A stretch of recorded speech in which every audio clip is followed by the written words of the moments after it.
نعرے حیدری، نعرے بھٹو۔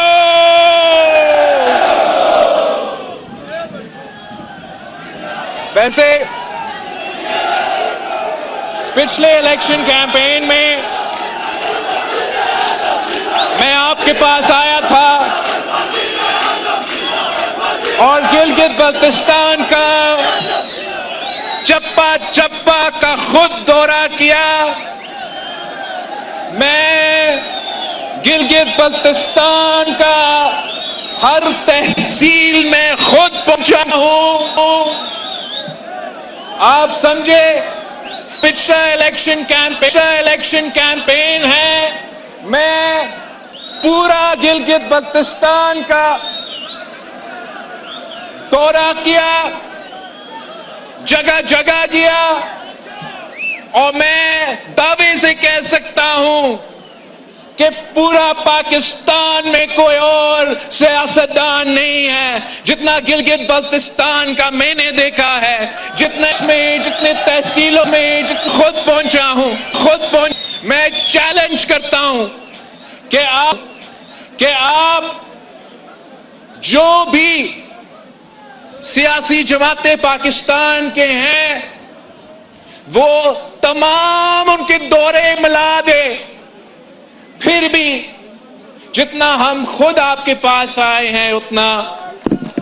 کوئی اور یہ نہیں کہہ سکتا۔ اور وہ اس لیے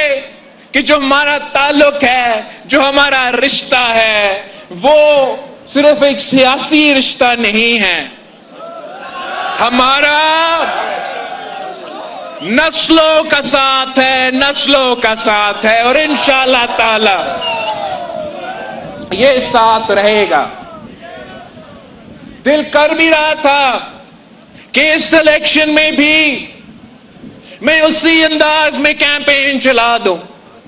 خواہش تو یہ تھا کہ جیسے پچھلے الیکشن میں میں پیدل چل کے آیا تھا، ویسے میں اس دفعہ پیدل چل کے دورہ کرتا۔ خواہش ضرور تھا مگر حالات کچھ اور تھے۔ پچھلے الیکشن میں تو خوشی کا ماحول تھا، اس الیکشن میں ہمارے لیے، میرے لیے، آپ کے لیے ایک قسم کا سوگ کا بھی ماحول ہے۔ تو خواہش یہی تھا کہ میں بلتستان کی ہر ڈسٹرکٹ میں، گلگت کی طرف بھی ہر ڈسٹرکٹ میں ویسے چلوں، مگر میں اس انتظار میں تھا کہ ہمارا فیلڈ مارشل صاحب کا جو امن کے لیے کوشش ہے وہ کامیاب ہو جائے، امن ہو جائے۔ ایران میں جو واقعے ہوئے ہیں، جو شہادتیں ہوئے ہیں، جس انداز میں ان زائونسٹ قوتوں نے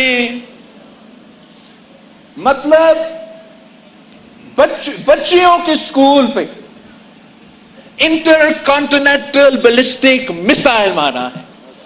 اور نوجوان بچیوں کو شہید کیا تھا، جس انداز سے، جس بے دردی سے انہوں نے پورا عالمی دنیا کے قانون توڑتے ہوئے آیت اللہ خامنئی کو شہید کیا،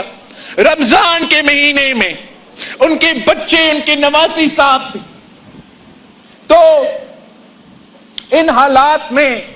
مناسب نہیں لگا کہ میں آپ کے پاس پورے گلگت بلتستان میں اس انداز میں الیکشن کیمپین چلاتا۔ انتظار میں تھا، اور آج بھی ہم دعا گو ہے کہ یہ جو چیف آف ڈیفنس فورسز کا، فیلڈ مارشل کا امن کی کوشش ہے یہ کامیاب ہو۔ ہم دعا گو اس لیے ہیں کہ پاکستان پیپلز پارٹی ہمیشہ سے جنگ کے خلاف ایک امن پسند جماعت رہی ہیں، جو اس جنگ میں جو شہادتیں ہوئے، اور یہ کہانی ایران تک محدود نہیں ہے، جس بے دردی سے فلسطین میں، لیبنان میں، سیریا میں مسلمانوں کو شہید کیا جا رہا ہے، اور جو کردار اس وقت پاکستان کا افواج، پاکستان کا فیلڈ مارشل جو کردار ادا کر رہا ہے، امن کی کوشش جاری ہے، ہر پاکستانی فخر مند بھی ہے اور دعا گو ہے کہ وہ کامیاب ہو، اور بہت ضروری ہے کہ یہ امن کا کوشش کامیاب ہو۔ اس لیے اس جنگ کا بوجھ ایران کے عوام تو اٹھا رہے ہیں، فلسطین کے عوام اٹھا رہے ہیں، پوری مسلم دنیا میں، پوری مسلم امہ میں اس جنگ کا بوجھ اٹھایا جا رہا ہے، مگر ساتھ ساتھ پوری دنیا کے نوجوانوں یہ بوجھ اٹھا رہے ہیں۔ ایک تو جو اس کا معاشی امپیکٹ ہے، آپ سب وہ معاشی امپیکٹ بھی اٹھا رہے ہو۔ اس جنگ کے نتیجے میں جو معاشی بحران پیدا ہوا ہے، اس معاشی بحران کی وجہ سے جو اس وقت ملک میں اور عالمی سطح پہ جو مہنگائی کا صورتحال ہے، وہ آپ سب جانتے ہو۔ ہم دعا گو ہے کہ یہ امن کی کوشش کامیاب ہو، تاکہ پاکستان اور پوری دنیا میں یہ جو معاشی بحران ہے اس کو ایڈریس کیا جائے اور عام آدمی کو اس کا نقصان سے بچایا جائے۔ انشاءاللہ تعالی یہ تمام کوششیں کامیاب ہوں گے اور پاکستان کو اس معاشی بحران سے نکالا جائے گا۔ پاکستان پیپلز پارٹی کا جو سیاست ہے وہ باقی سیاسی جماعتوں کے سیاست ایک طرف اور پاکستان پیپلز پارٹی کی سیاست ایک طرف۔ ہم وہ واحد سیاسی جماعت ہے جو اس وقت میدان میں ہے، جو پسماندہ طبقہ کا نمائندگی کرتے ہیں، جو غریب طبقہ کا نمائندگی کرتے ہیں، جنہوں نے کسانوں کو، مزدوروں کو، محنت کشوں کو حقوق دیا۔ ہم پہلے پسماندہ طبقہ کا سوچتے ہیں، پھر ترقی کرنے والوں سے پوچھتے ہیں۔ ہم پہلے اس مزدور کا، اس محنت کش کا سوچتے ہیں، پھر ہم اپنا کاروباری طبقہ سے پوچھتے ہیں۔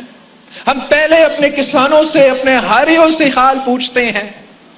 پھر ہم جو زمیندار ہے، جو زرعی شعبے سے تعلق رکھتے ہیں، ان سے پوچھتے ہیں۔ اور ہم سمجھتے ہیں کہ ملک کی ترقی تب ہو سکتا ہے جب پسماندہ طبقہ ترقی کرے، جب مزدور کو، کسان کو، نوجوانوں کو معاشی طور پہ مضبوط کیا جائے۔ باقی سیاسی جماعتوں سمجھتے ہیں کہ آپ امیروں کو مزید امیر بنا دیں تو ملک ترقی کر لے گا۔ یہ کس قسم کا معاشی پالیسی ہے کہ امیر تر ہو، غریب تر ہو، اور نام ترقی کا دیا جاتا ہے۔ پاکستان پیپلز پارٹی کا نظریہ یہ ہے کہ ترقی وہ ہے جب کسان ترقی کرتا ہے، ترقی وہ ہوتا ہے، معاشی ترقی وہ ہوتا ہے جب مزدوروں کو محنت کا صلہ دیا جاتا ہے۔ ترقی وہ ہے جب نوجوانوں کے لیے روزگار کے مواقع پیدا کیے جاتے ہیں۔ اور 3 نسلوں سے یہ ہمارا ریکارڈ ہے۔ اب قائد عوام شہید ذوالفقار علی بھٹو کا معاشی ریکارڈ اٹھا کے دکھائے تو قائد عوام نے کسانوں کو زمین کا مالک بنایا، مزدوروں کو، آج ایک مہمان آیا ہے گلگت پہ، وہ برا نہ مانے، مزدوروں کو مالک بنایا، ملوں کا مالک بنایا۔ اسی طریقے سے قومیں ترقی کرتی ہے۔ شہید محترمہ بے نظیر بھٹو جب وزیر اعظم تھی تو مشہور تھی بی بی کہ بے نظیر آئے گی روزگار لائے گی، بے نظیر آئے گی۔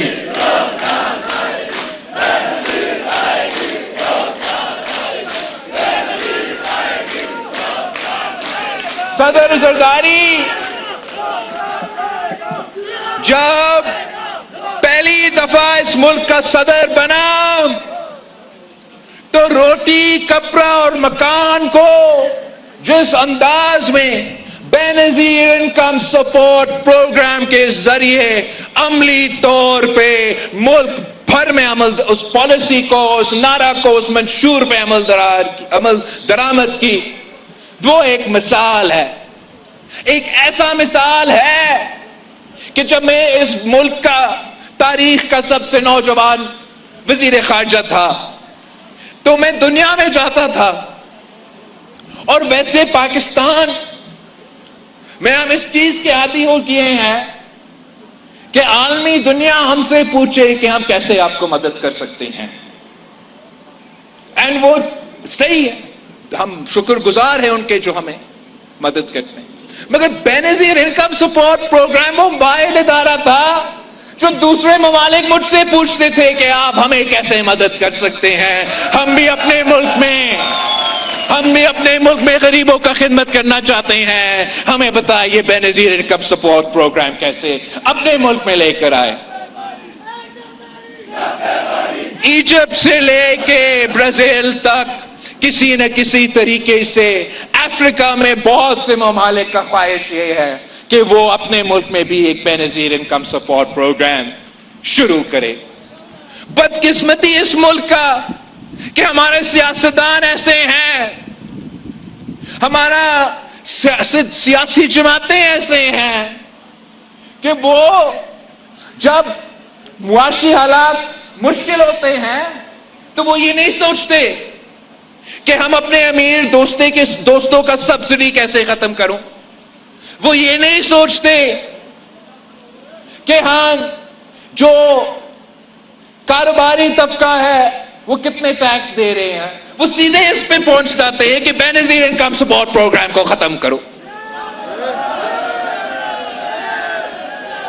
یہ اس ادارہ کے ذریعے یہ اسلام آباد کا ایک ہی ادارہ ہے جو ہر غریب کا گھر تک پہنچتا ہے۔